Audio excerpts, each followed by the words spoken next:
Hey y'all, I'm back with another waxing video. I know it's been a while, but I'm here to give y'all some good videos, and this is going to be a two-part series because I will be using another wax on the other underarm. So make sure y'all follow and stay tuned for part 2. This one I am using Cherry Desire and Sexy Smooth Wax because y'all, when I tell y'all, this thing smell like Cherry AirHeads for real. Like, it just looks so good, it smell good, like I just want to bite for real. Like, don't y'all want to bite that strip? I know I did.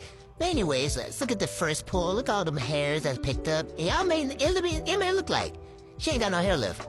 But trust me, she do. That's why we do clean up strips, okay? And also, we gotta get in them creases and crevices, cause them little hairs be sneaking in them bitches. You know what I'm saying? They be sneaking deacon, okay?